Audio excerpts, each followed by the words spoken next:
مقر فندق كاتاراكت بيراميدز بالمريوطية ننقل لكم وقائع مؤتمر ومبادرة اختيار بحضور الإعلامي محمد عبد الله وشباب محافظة قنا لمبادرة اختيار.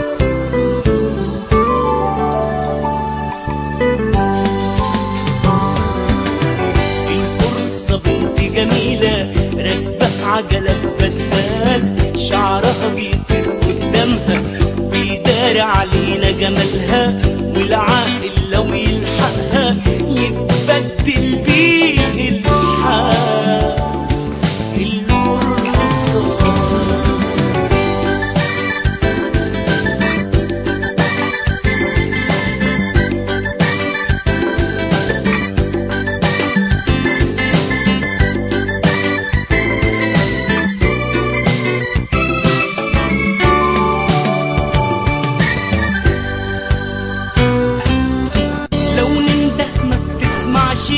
أصلها بتسد ودنها لو راحت ما بترجعش، دي شقية.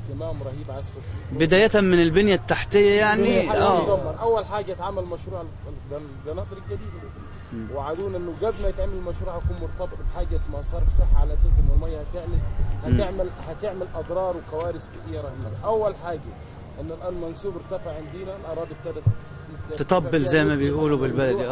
ابتدت البيوت تتنشع، يعني تعمل نشيع من تحت. تمام. وتأثر الطريق وأي طريقة كانت صحية وتعليمية أي طريقة سيادتك، صرف صحي، أي طريقة كانت. ما فيش خدمات نهائيا مقدمة المركز أبو طشت نهائيا، لدرجة إن أي حاجة ما تيجي المركز أبو طشت ما يستولى عليها أي مركز ثاني، بس مش ما تيجي لأبو طشت، عشان أبو طشت ما لهاش مطالب. طب إيه السبب أو إيه السر إن المراكز الثانية بتاخد؟ لا عشان ليها مطالب.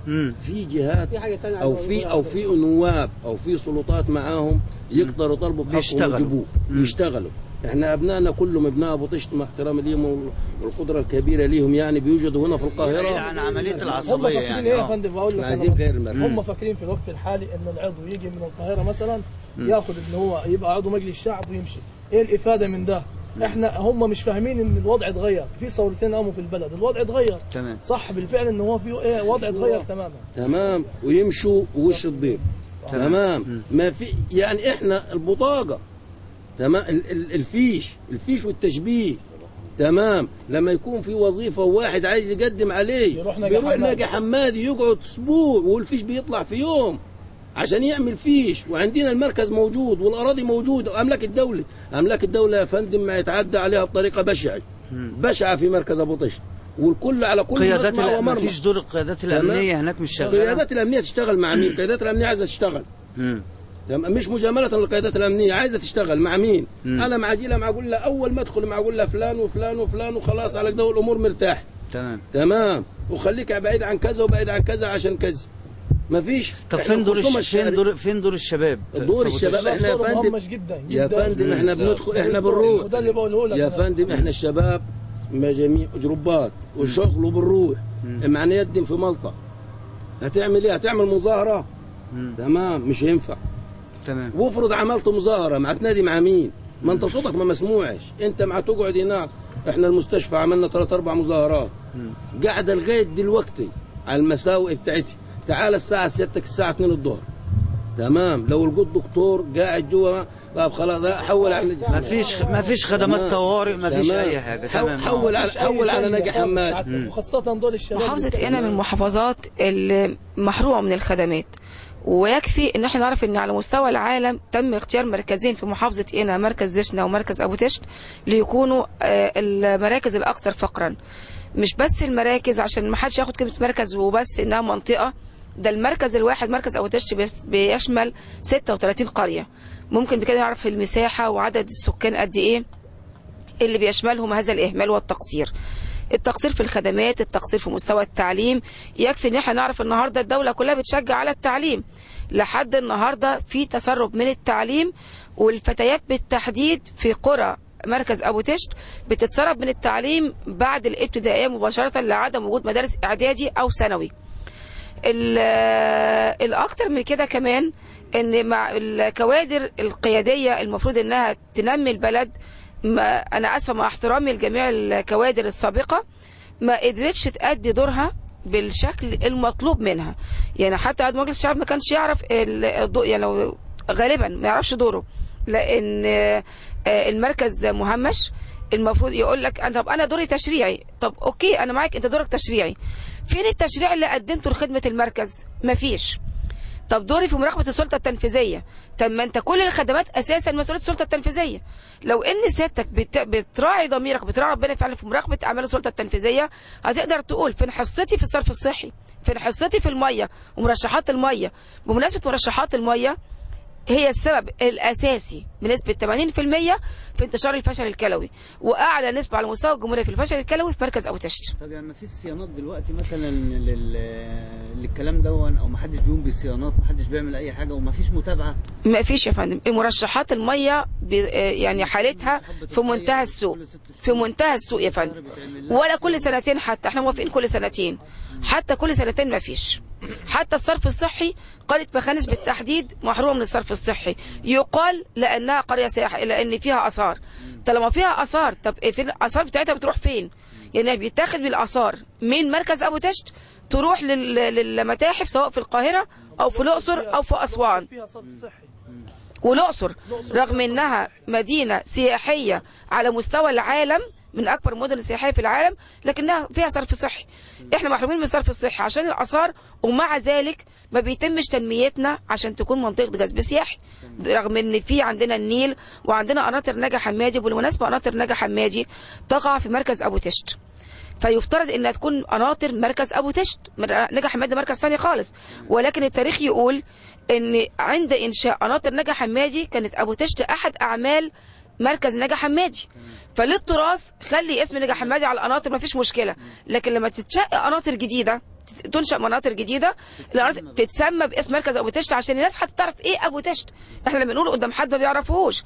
يكفي اقول لحضرتك الاهمال لدرجه ان الاعلام نفسه بيهمل محافظه قنا، ان درجه الحراره لمحافظه قنا ما بتتحطش في النشر. هو الصعيد كله عامه مهمش، ما فيهوش اي خدمات. ده خلانا نفكر في حاجه سميناها عشان الاول عايزه اضيف حاجه بعد اذن حضرتك، ان مركز ابو تشت كل نوابه بيجوا عن طريق العصبيه والقبليه، وبالتالي عدم وجود خدمات، لانه معتمد ان الدوره اللي جايه كمان هينجح من غير خدمات اعتمادا على العصبيه والقبليه. اوكي، فاللي احنا بنطلبه من الشباب التخلي عن العصبيه والقبليه. عشان كده عملنا حمله سميناها حمله اختيار، عشان نختار صح، مش بس في محافظه قنا، انا هعممها ان شاء الله على مستوى الجمهوريه. هنتواجد في الاسواق، هنكلم الناس في السوق. عندنا سوق الجمعه في المركز، الجمعه ده سوق اساسي. في عندنا اسواق تانية زي اسواق نجا حمادي، اسواق مركز ابو تشت في المراكز في البندر نفسه.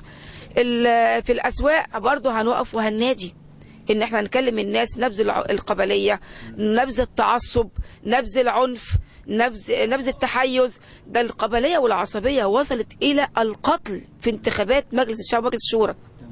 جميع الانتخابات لو حضرتك جبتها على مدار 10 سنين بس لورا، هتلاقي حوادث قتل لا تعد ولا تحصى، بسبب ان متحيز لابن عمه، ابن عمومته، ولا قريبه، ولا نسيبه، ولا حد بيعزه او قريب منه.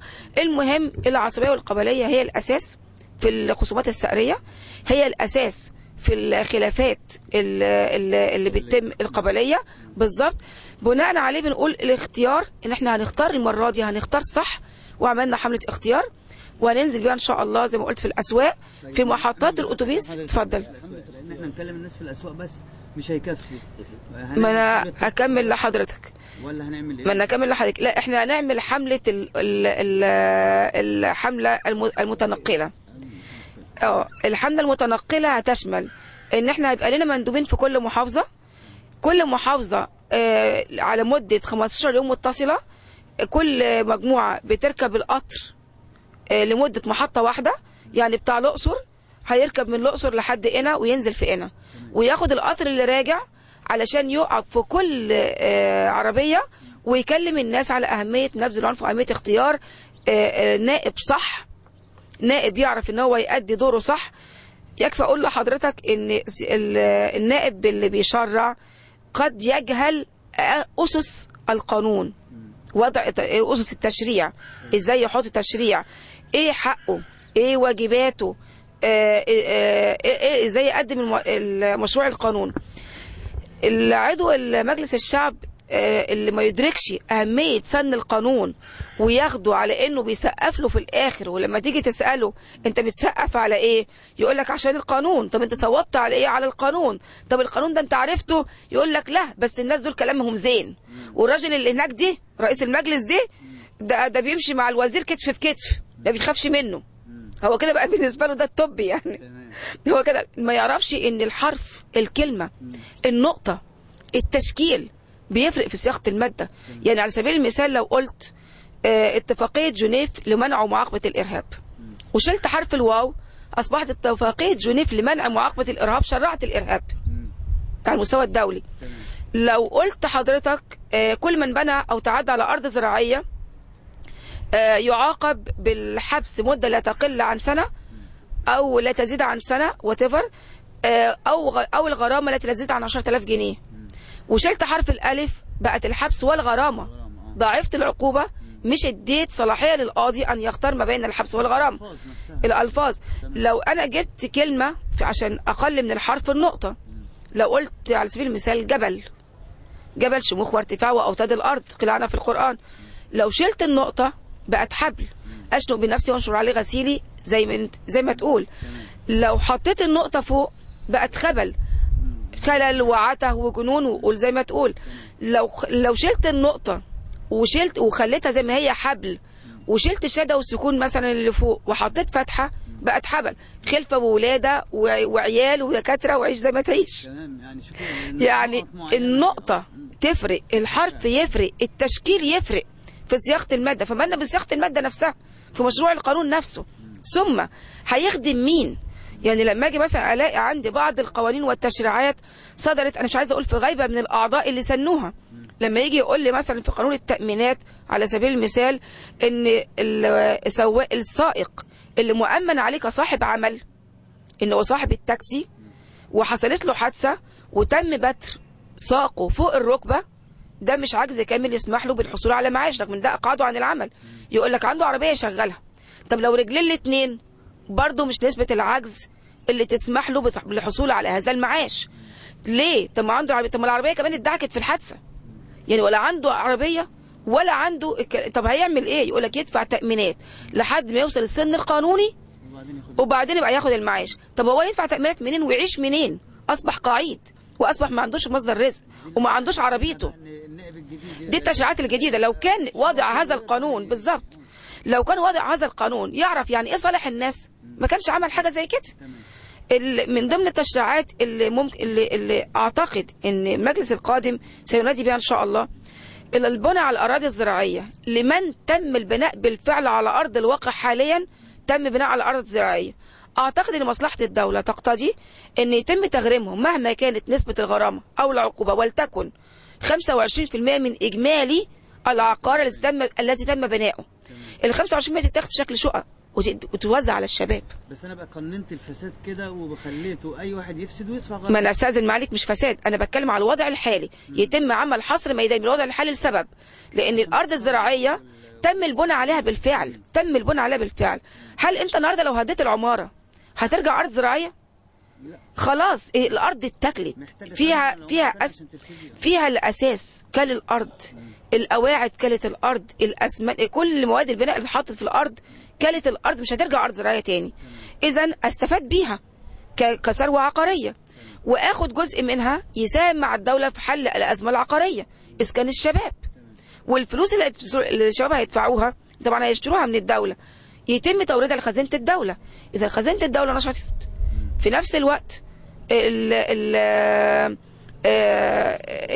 تم تقنين العقارات اللي تم بنائها بالفعل، ثم يتم وضع عقوبات رادعة من بعد هذه اللحظة اللي سمت للي هيبتدي من جديد، بشرط أن يشارك في هذا الجزاء رئيس الحي المختص والمهندس المختص. لسبب أنا النهاردة لما ببني ما ببنيش في لحظة، مش معايا مصباح علاء الدين، ده انا بقعد ايام وشهور لحد ما ابني. الحي كان نايم فين؟ ده مهندس الحي بيلف المربع بتاعه في نص ساعه، يقدر كل يوم يلف في نص ساعه. لو لقى فاس بتدب في الارض يغرمه ويحبسه، لو على ان الارض الزراعيه لا تمس. مين الاساس؟ لكن اسيب الراجل لما يبني وانا اروح من ورا ان انا اخد منه فلوس واطنش لحد ما يخلص الموضوع، وفي الاخر هو اللي يتدبس وهو اللي تعمل له محضر المباني بدون ترخيص الى اخره. طب بعد ما خلص هو وده خلاص اتعاقب، وهو بالكتير قوي لما يتكشف يتنقل لمكان تاني يسرق فيه من اول وجديد، يعيش في الارض فسادا من اول وجديد. ما ينفعش. لازم رئيس الحي يعاقب، لازم المهندس يعاقب، لان اتحط تحت نظره. ده قدام الحي نفسه احيانا بيتم بناء في العقار اللي قدام واجه للحي مخالف، وبعدين اعمل له محضر. يعني ممكن ابتدي بعد كده اغلظ العقوبات واعمل حصر مبدئي، مش بس على القائم بالعمل، على المسؤولين عن مراجعه هذا العمل. بالظبط. انا عاوز انتهز الفرصه وعايز اعرف يعني اختيار النائب، ايه المواصفات اللي من وجهه نظر حضرتك والمجموعه اللي هتبتدوا تنادوا بيها؟ يعني انت بتقولي لي بلاش العصبيه، يعني ما تقولش لا ده واد عمي ولازم اختاره، لا، في مواصفات معينه عشان تختاروا. عايزين نعرف المواصفات اللي انتوا حطيتوا الاسس عليها اللي هتقولوها للناس. حضرتك مواصفات الاختيار اولا ان يكون قادر على رعايه مصالح المواطنين، ويكون قريب منهم وشافوا منه خدمات سابقا عشان يقدروا يتوقعوا منه خدمات. بالظبط، خدمات عامه وليست خدمات خاصه. بالاضافه ان الخدمات الخاصه كمان هي في اساسها خدمه عامه. الخدمه العامه خدمه مجموعه من البشر. هل ان انا لو النهارده قدرت دي خدمه خاصه؟ مش خدمه خاصه، دي خدمه عامه. ولكن انا النهارده لما بتدخل عشان ينتخبني الفتره اللي جايه؟ لا، انا بتدخل في مراقبه السلطه التنفيذيه. احنا قلنا اصدار تشريعات لمواجهه او للقضاء على الفساد، واصدار تشريعات لايجاد حلول من حلول لجميع الازمات. اقول لحضرتك على سبيل المثال، العضو مجلس الشعب اللي ما يعرفش يعني ايه دوره التشريعي ما ينفعش يكون عضو مجلس الشعب. عضو مجلس الشعب اللي ما يعرفش يعني ايه مراقبه اعمال السلطه التنفيذيه ما يبقاش عضو مجلس الشعب. اللي ما يعرفش يؤدي خدمات لاهل دايرته ما ينفعش يكون عضو مجلس الشعب. اللي مش عايش وسطينا، اللي جاي عشان يشتريها من عندنا ويمشي ويشتريها بكلمتين، يا ريته بيشتري لنا بخدمات. النهارده حتى الترشح لمجلس الشعب، احنا كل ما كنا نيجي نعمل مشروع ده عشان هتترشح لمجلس الشعب، خلاص مش هترشح لمجلس الشعب، بس انا نفسي هيترشح 50 واحد لمجلس الشعب، كل واحد يتبنى احد القضايا مسبقا، احد القضايا الموجوده في دايرته، ويجد لها حلول ويبدا في حلها بالفعل. حتى لو مشروع كبير وبدا في الحل من دلوقتي، ممكن يكمل بعد ان شاء الله ما يتم انتخابه. حتى لو ما تمش انتخابه وما نجحش، يكمل المشروع اللي هو بدأه في دورة تانية جاية وفي ثالثه بعديها. كل ما انت النهارده بتقدم نفسك انك قادر على خدمة الناس. قدرتك لا تقتصر فقط على عند نجاحك، يعني لو نجحت اخدمكم، ما نجحتش انا هسيبكم، ما ينفعش. انت النهارده بتقول انا قادر على الخدمات، قدم خدمات. عضو مجلس الشعب منصب تكليف وليس تشريف، ما اخدهاش عشان اخد بقى على الحصانه ورايح ان سياده النائب راح، سياده النائب جه، واقدر ان انا استفاد من خلالها واخد اراضي واعمل ومعايا الحصانه وما حدش يقدر يقرب مني. لا، ما ينفعش. احنا اولا سجلناها كحمله في الشارع العقاري عشان نبدا بيها ان شاء الله، بالاضافه احنا نبلغ الجهات الامنيه عشان تسمح لنا بالتحرك ومخاطبه المواطنين. الحمله لن تخرج عن كونها مجرد حملة عشان نقول للناس كيفية اختيار مرشحهم. لابد أن يكون قريب منهم، لابد أن يكون له تاريخ في الخدمات، لابد أن يكون هذا المرشح مدرك لأهمية القانون وقادر على إعداد مشروع لبعض القوانين اللي بتتعلق بحياتنا اليومية والحياتية. بالإضافة إلى أن احنا حطينا مجموعة من الخطوات اللي احنا هنشتغل بناء عليها.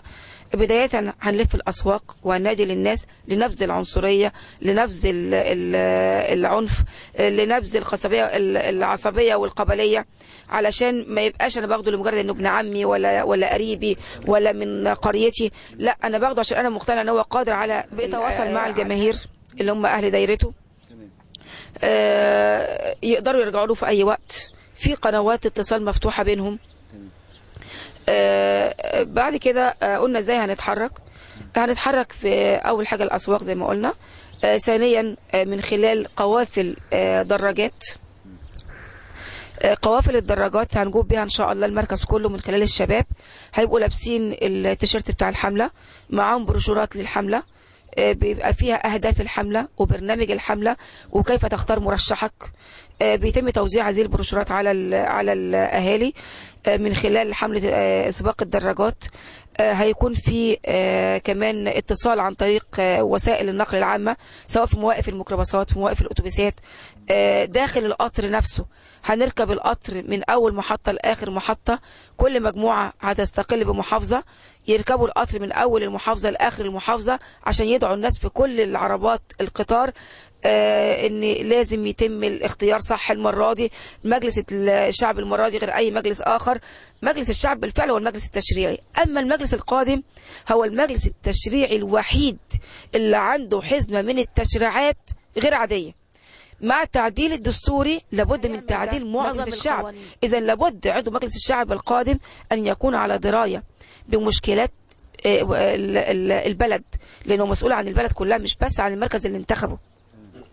مسؤول عارف مشكلات البلد، عارف القضايا اللي بنعاني منها، عارف ازاي يوجد لها حلول من خلال القنوات التشريعية، ازاي صياغة التشريع، ايه اهمية التشريع، ازاي يهتم بكل حرف وكل نقطة وكل كلمة في التشريع. وقلنا يعني اقول لسيادتك على سبيل المثال ان لو قلنا اتفاقية جنيف لمنع ومعاقبة الارهاب، لو شلنا منها حرف الواو اصبحت اتفاقية جنيف لمنع ومعاقبة الارهاب، اذا شرعت الارهاب. لو انتقلت للحرف في موقع اخر وقلت كل من تعدى على ارض زراعية يعاقب بالحبس مدة لا تزيد عن سنة غرامة لا تقل عن 10,000 جنيه، وشلت حرف الالف اصبحت الحبس والغرامة ضعيفة العقوبة بالظبط. وما سبتش كمان مساحة للقاضي ان هو يقدر ان هو يفاضل. لو شلت النقطة خالص اصبحت حبل. لو شلت التشكيل وغيرت التشكيل فوق حطيت فتحة اصبحت حبل، يعني خلفة ولادة الى اخره. فلازم يكون مدرك ومتمكن من اللغة العربية والصياغة. بالاضافة كمان ان احنا هنتصل بالسادة المسؤولين يساعدونا من خلال إقامة ندوات، إقامة مؤتمرات هنخاطب فيها مش بس الشباب وجميع المواطنين على كل المستويات. كمان عندنا حملة طرق الأبواب، هنروح للقرى، لأن في سيدات ما بيخرجوش من البيت أصلا. لازم يبقى كان معانا فريق عمل ما شاء الله أكتر من متميز بالنسبة للفتيات، هيتواصل مع السيدات داخل البيوت داخل القرى، هيجمعهم في بيت واحد، هنجمعهم في دوار، في منظرة من منادر، هنتكلم معاهم، هنشرح لهم أهمية الاختيار. كل مرشح في الحملة كمان مش بس هتقتصر على ذلك، هتعمل CV لكل مرشح في كل مركز، لأن يبقى لنا فروع إن شاء الله في كل المراكز، مش بس في قنا، على مستوى الجمهورية وفي كل حي وفي كل مدينة وفي كل محافظة. هيبقى في فرق عمل هيتواصل مع الناس ويجمع كل المرشحين عند تقديم طلبات الترشيح، ويعمل CV لكل واحد ويوصلها للمواطن لحد بيته عشان المواطن يقدر يختار من خلالها. لحد دلوقتي دي الفكرة اللي قدامنا، والفكرة قابلة للتطور. احنا لسه في مرحلة مبدئية، ودي أول ورشة عمل عملناها عشان الحملة، فإن شاء الله في نهاية ورشة العمل أكيد هيكون فكرنا أعلى من كده، وربنا ييسر ان شاء الله. بالنسبه للموضوع اختار صح، ده موضوع مهم جدا، لانه يعني الحدوته اللي احنا واقعين فيها بسبب سوء الاختيار بالنسبه للنواب او مرشحين اعضاء على مستوى الجمهوريه او كمركز زي مركز ابو تيش، لانه كل الاختيارات زي ما قلنا لحضرتك كل اختيارات بتتم عن طريق العصبيه، والعصبيه بتسبب مشكله كبرى، انه النائب اللي بيجي عصبي برضه، بينحاز لاسرته وعيلته، سواء بيدخل بعض منهم في الداخليه او في وظائف اخرى مختلفة. ده بيعود على المركز بالتخلف والانهيار وعدم عدم تواجد أي أسلوب جديد أو تقنية حديثة في البلد، وده يعني سبب معانا بعض المشاكل اللي هي دمرت البنية التحتية في مركز كمركز أبو تيش.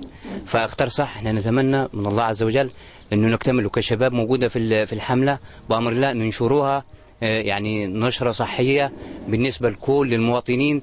بناء عليه نتمنى من الله انه الناخبين في الفترة الجاية ان شاء الله يطلعوا يختاروا النائب الصح اللي هيعود على المركز وعلى المواطنين بالحاجة الصحية وفي نفس الوقت الحاجة التقدمية في مركز أبو تشت، ونتمنى من الله إنه يتم اختيار صح.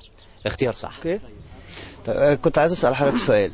انا دلوقتي كراجل صعيدي او ست من الصعيد، يعني اعرف ازاي ان النائب ده هو اللي هيقدر يراقب التشريع صح، هيسن قوانين صح؟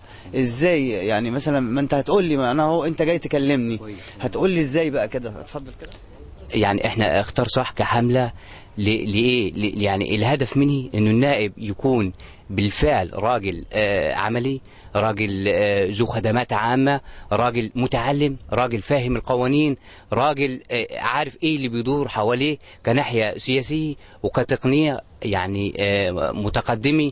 دي حاجة. الحاجة التانية بالنسبة لموضوع اختار صح، البرنامج اللي احنا ان شاء الله هنبدأ انتشاره للمواطنين لمعرفة الاشخاص اللي هم على كم كبير من التعليم، ودي اهم حاجة على فكرة، لانه احنا عانينا معاناة شديدة خالص في عدم التعليم او عدم وصول النواب لمرحلة علمية عالية بسببه. يعني احنا حتى هذه اللحظة متضررين من النواب اللي هم عدوا في الفترة اللي فاتت.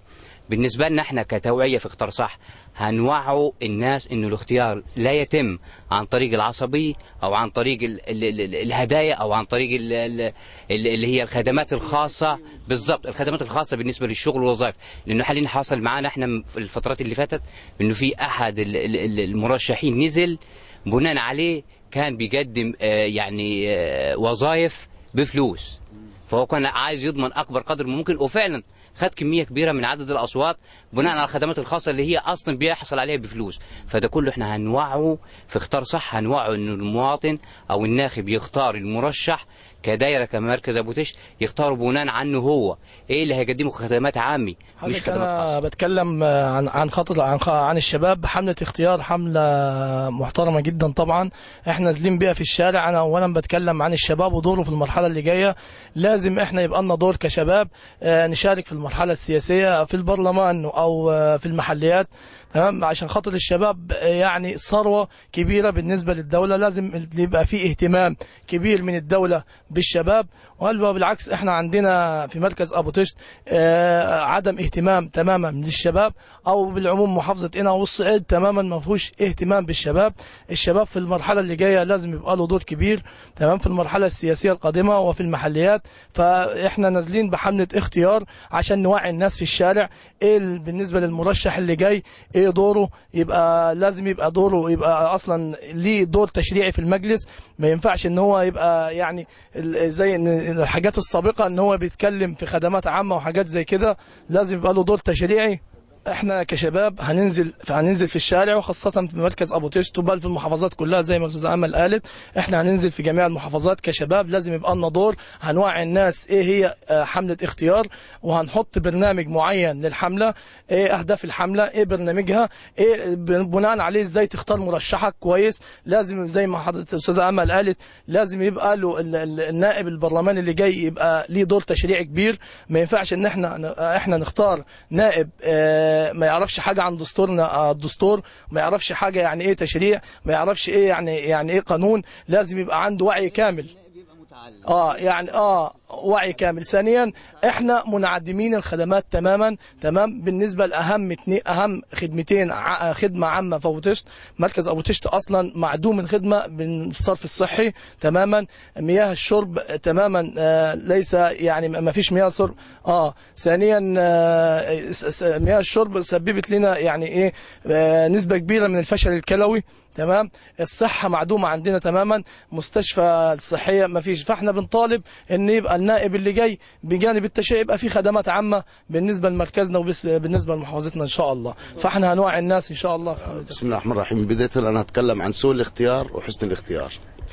نتيجه لسوء الاختيار انا واحد من الناس حاليا، مش هقول لك انا ساكن بالايجار، اعتبرني ولنفترض ان انا عشان انا اخترت غلط مثلا انا ساكن في الشارع، وبناء عليه برضو كان ابني مثلا وقع في مشكله صحيه، انا خدت يومين عشان اخلع لابني انا ادرسه. ليه؟ الوحده ما فيهاش بنج، ما فيهاش دكتور اسنان، والدكتور بيجي يوم في الاسبوع. كده ابني انا مش عارف اعالج ابني عشان انا ما اخترتش الشخصيه القياديه، ما اخترتش النائب اللي انا هيتكلم عني صح. او مين اللي هيجيب لي انا الخدمات اللي هي الخدمات المهمه اللي هي بنيه تحتيه وبنيه اساسيه. معايا ابني الثاني اللي اكبر منه عنده 15 سنه، قدمت له قالوا في قسم اسمه قسم الخدمات في مدرسه التجاره.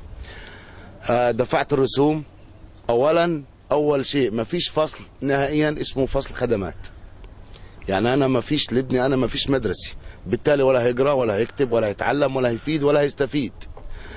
فعشان كده ان شاء الله باذن الله انا عاوز اختار عشان اهم 3 حاجات. عاوز الدوله توفر لي مسكن كمواطن، عاوز اسكن مأوى، وعاوز الدوله توفر لي وحده صحيه، وعاوز الدوله توفر لي تعليم. مش هم دول مقومات الحياه؟ عشان كده ان شاء الله باذن الله احنا بدانا بحمله اسمها حمله اختيار اختار مين البني ادم اللي هيقدر يطالب انا باقل حدودي وادنى حدودي واعلاها مثلا. ان شاء الله باذن الله مركز ابو تشت اولا احنا مش هنقول هو محدود الخدمات ولا معدوم الخدمات ولا هو اكثر فقرا، يكفي انه مركز ابو تشت محروم من اهم مصادر الحياه. اهم مصادر الحياه زي ايه؟ زي مياه الشرب، ما فيش ميه شرب.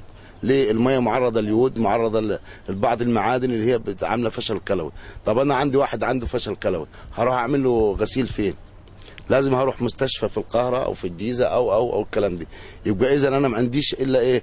ما فيش الوحده الصحيه. ان وجدت الوحده الصحيه ما فيهاش دكتور، ان وجد دكتور ما فيش اجهزه، ان وجدت المدرسه ما فيش مدرس او ما فيش فصل ولا في تعليم. وده حاله ابني عندي في البيت ما فيش لي فصل في المدرسه. ابني الثاني رحت عشان اخلع له ضرسه واخد اسبوع، ولا في وسيله مواصلات تودي ابني لوحدي، ولا في دكتور في الوحده، ولا في بنت. فعشان كده ان شاء الله باذن الله انا هكون احد المتطوعين في حمله اختيار ان شاء الله، وهنوعي الناس يعني اختار ايه المقومات اللي في النائب او في المرشح اللي انا اختاره. اول حاجه لازم اشوف تاريخه ايه، تاريخ النائب ده هيكون ازاي؟ هل تاريخه ان هو في يوم طالب مطلب جماعي مثلا، ولا هو بيدور على القبليه والعصبيه؟ هل وعيه بالقانون وادراكه بالشرع وبالقانون وعي كافي على قدره ومعرفه بالقانون وبالتشريع القانون وسن القوانين؟ هل مثلا هو ثقافته محدوده بالعصبيات والقبليات؟ هل هو قبل كده مثلا هيقدر يجيب للناس خدمات عامه؟ طب انا هقدر كمواطن عادي او كمواطن بسيط، انا واحد من الناس سواق، يعني تعامل مع عامة الشعب، مع عامة الناس في الشارع. طب انا هقدر اوصل المعلومه للبني ادم ده ازاي؟ هل البني ادم ده عمل لي محطه اتوبيس، موقف اتوبيس في الشارع؟ ان شاء الله باذن الله احنا هنفهم الناس يختار النائب او يختار المرشح، مش تحت شرط النائب او المرشح، اي منصب قيادي في البلد. احنا محتاجين مناصب قياديه في البلد عشان عامه الناس وبسطاء الناس مفتقده اهم حقوقها وكل حقوقها. احنا محتاجين ان احنا نختار صح ان شاء الله. عشان كده ان شاء الله باذن الله احنا عايزين نحسن الاختيار. بسم الله الرحمن الرحيم. انا متحمس جدا لحمله اختيار، وبصراحه يعني سعدت جدا لما استدعتنا الاستاذه امل على اساس حمله اختيار بصراحه. والواحد فعلا يعني لما عرفت الفكره بتاعتها بالظبط اعجبت بيها جدا. السبب واحد، علشان خاطر انا طبعا من احد ابناء مركز ابو تشت، انا خدت فتره وانا اتفرج على مجلس الشعب في التلفزيون علشان اشوف لي نائب بيتكلم. فعلا كان نختار النائب، وبعد ما نختار النائب يفضل الدوره كامل ما نشوفوش في مجلس الشعب بيتكلم. يعني فعلا دي مش يعني حياة فعلا. يعني كان يمكن لو الواحد شاف النائب على التلفزيون بس وهو موجود كانت تبقى اكنك شفت نجم سيني. يعني فعلا حاجه ايه، غياب النائب عن اهالي الدايره عامه بعيد مش خالص.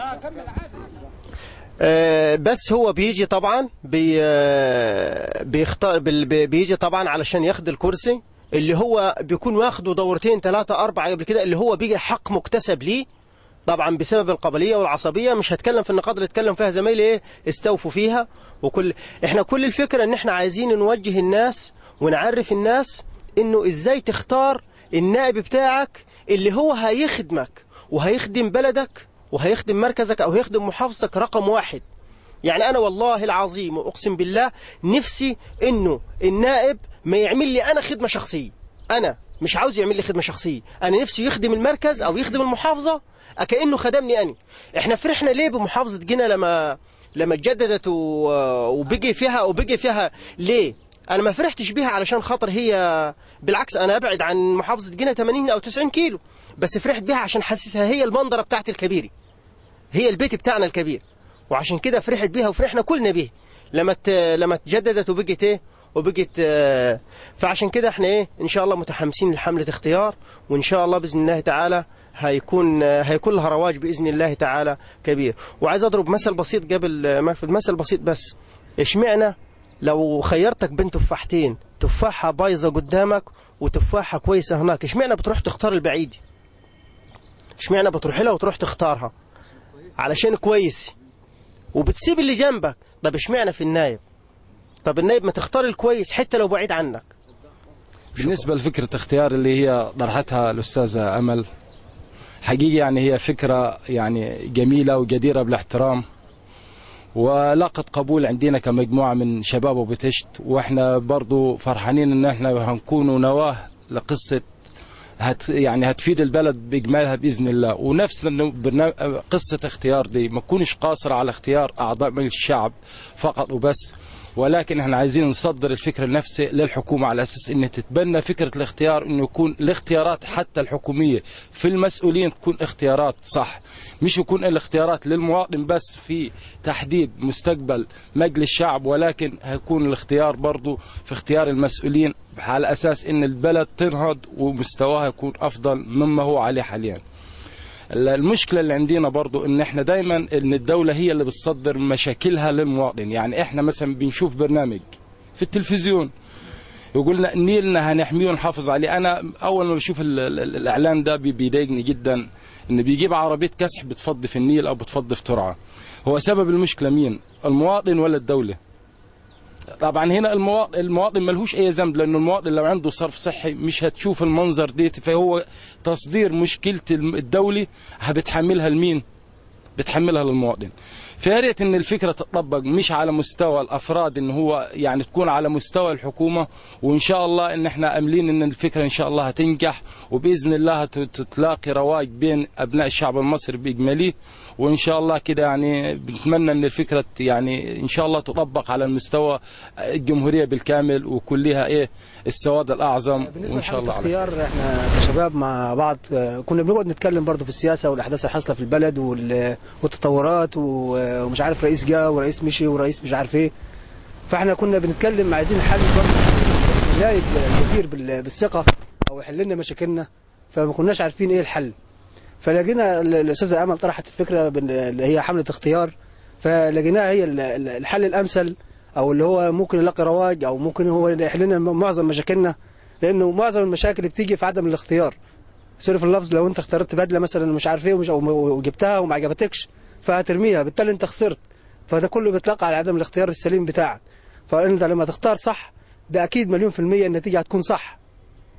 فحمله اختيار ان شاء الله هي اللي هتعمل وهتطور فيها حاجات كتير في البلد، مش قاصر على مركز ابو تشت. يعني انا عايز اقول مثل بسيط، انا بقيت قايل السقوط بسبب عضو مجلس الشعب ما اخترتوش صح، او معظم الناس ما اخترتوش صح. انا القريه بتاعتي بتضم 18,000 نسمه مش عارفه تختار نائب صح بسبب العقباليه والعصبيه اللي احنا بنواجهها. ف رحنا لما جاء بالمناسبه قناطر نجع حمادي او هم 5 خزانات موجودين في مصر. القناطر الجديده اللي اتعملت في برضه 5 اتعملوا في مصر، سواء في اسنا، سواء في اسيوط، سواء في اسوان.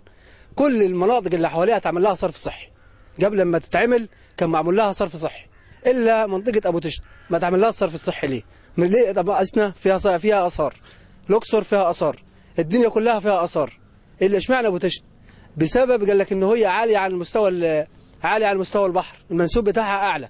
طيب سنه واحده بالظبط بتمشي، لو دبيت رجلك في الارض بتلاقي ميه جايه من تحت رجليك. يبقى ده عدم اختيار سليم للعضو اللي هيمثلنا اصلا في البرلمان. فحمله اختيار ان شاء الله هتكون هي الحل الامثل لينا. بسم الله الرحمن الرحيم. احنا بنتكلم عن برنامج اختار صح، على اساس يوصلنا للنائب اللي هو ينفع معانا او يلبي مطالب الشعب والجماهير اللي هي متواجده حاليا في غير قابليه خالص. احنا عندنا في محافظه قنا او في الصعيد عامه، سوهاج او نجع حمادي، سوهاج او قنا او اسيوط، تمام، كلهم معدومين الخدمات. عندنا ما نستنى الانتخابات من ال5 سنين ل5 سنين عشان النائب ينزل، تمام، ويدي خدماته للبلد. انا هعمل وانا هعمل، وممكن تستفاد منه في اللحظه دي. النائب عندنا احنا في مركز ابو طشت بيكون لك رقمين، رقم خاص ورقم لعامه الشعب. بعد مباشره ما تخلص انتخابات مجلس الشعب بيتم قفل الرقم اللي هو بتاع عامة الشعب. يا ريت يعني نوابنا احنا بالخصوص او مركز ابو طشت، لان معظم الدوائر الانتخابيه في محافظه قنا في الصعيد تمام متواجده فيها نواب فاعليين تمام. احنا عايزين نختار صح بالنسبه لنا احنا تمام، وبالنسبه لمحافظه قنا وبالنسبه لجميع انحاء الجمهوريه وبالذات الصعيد من الجيزه لغايه اسوان تمام. نختار صح عشان نشوف ايه اللي حاصل معانا تمام، والنايب ده هو بيجي بيعمل ايه معانا ويمشي، ايه اللي بيقدمهن؟ ما مقدمناش حاجه. ويا ريت احنا عندنا كفاءه، جميع النواب اللي نازلين في مركز ابو طشت عندهم كفاءه من غير انتخابات ولا عضويه مجلس الشعب، انهم يكونوا قيادات ويكونوا ويعملوا حاجات في المركز. جميع قيادات مجلس الشعب اللي هي نازله ومرشحه حاليا في مركز ابو طشت وهي على الساحه عندها استعداد تعمل في مركز ابو طشت خدمات عامه. يا ريت من هنا من برنامج اسرار تمام يسمعونا واحنا بنقول الكلمه دي، خدمات عامه وليست خدمات خاصه. يا ريت، وان شاء الله في حمله اختار صح باذن الله هتكون هي الحمله والمبادره الصحيحه للشباب للقضاء على العصبيه تمام في مركز ابو طشت تمام ومحافظه قنا والصعيد بوجهها. في البدايه احنا بس بنشكر الاستاذه امل، يعني هي اللي اتاحت لنا عمل ورشه العمل دي عشان نوصل للبرنامج او حمله الاختيار. كلمه اختيار نفسها الاول فيها حريه، يعني كون ان انا يحطوني على خط ان انا اعرف اختار، دي بدايه الحريه. والاسف احنا يعني عايز يعني في الحمله دي كلها اتمنى ان احنا نغير ثقافه المجتمع الصعيدي، ان ثقافه المجتمع او الناخب الصعيدي بالذات بينتخب على اساسيات كبار عائله، على اساس تعيينات خاصه، على اساس خدمات له شخصيه. والناخب والمرشح نفسه حط نفسه انه هو هينتخب، لو ما عملش دول مش هينتخب. فاحنا عايزين نغير ثقافه الناخبين والمرشحين، ومش هنقدر نغيره ان شاء الله وباذن الله الا من خلال حمله الاختيار. استاذ امل عبد الرسول، في نهايه مؤتمر بحمله اختيار تحب تقولي ايه لكل محافظات مصر في لحظات معدوده؟ اقول اختار صح. ولما فكرت في فكره اختيار ما كنتش متوقعه ان ممكن الاقي كل المجموعه دي معايا والناس مقتنعه بالفكره بالشكل ده. فانا سعيده ان الحمله بدات تلقى القبول ده، وان شاء الله يكون الاختيار مش بس على مستوى عضو مجلس الشعب او النائب، يكون على مستوى القيادات التنفيذيه والشعبيه. استاذ محمد عبد الله، مدير تحرير برنامج اسرار، اهلا بيك ووسط اولاد عمومتك. اهلا بحضرتك. واستدعائك من مكانك لحضور فعاليات مؤتمرهم الاول بحمله اختار والمبادرات، تحب تقول ايه واللي شفته في المؤتمر مع شباب الصعيد وشباب ابناء محافظه قنا اللي ممكن ما حدش يعرف عنهم حاجه، وانت حضرتك جيت تكشفت الامور زي ما هي كده على الطبيعه، بطبيعه الانسان الصعيدي اللي بيحلم احلام جميعا. في الحقيقه طبعا في الاول بشكر طبعا الاستاذ امل على الفكره الجميله، وفعلا اختيار في حد ذاتها حريه لانك انت بتختار، وفعلا الناس كانت في الصعيد بتختار على العمليه العصبيه، ده واد عمي ده واد خالي. الفكره والنشاط واللي انا شايفه مع الاستاذه امل ومع ورشه العمل حقيقي حاجه تفرح جدا، خاصه ان الصعيد مصر محدش عمل عليه سبوت، محدش بيتكلم عليه، معدوم تماما في الاعلام. فتحيه للاستاذه امل ونتمنى ليها وللفريق العمل بتاعها النجاح ان شاء الله، وتوصيل فكرتها للمواطنين، لان فعلا فكره يعني رائعه وجميله، مع تمنياتي لهم بالتوفيق ان شاء الله. من خلال مؤتمر احب اشكر برنامج اسرار قناه مصر البلد على الاستجابه للحمله، وما كناش متوقعين النجاح ده ولا ان الاعلام يساندنا بهذا الشكل. بشكركم كتير. من خلال موقعنا في كاتاراكت بيراميدز وحمله اختيار التي ادرجتها شباب الصعيد، كان معكم فتحي طنطاوي لبرنامج اسرار قناه مصر البلد.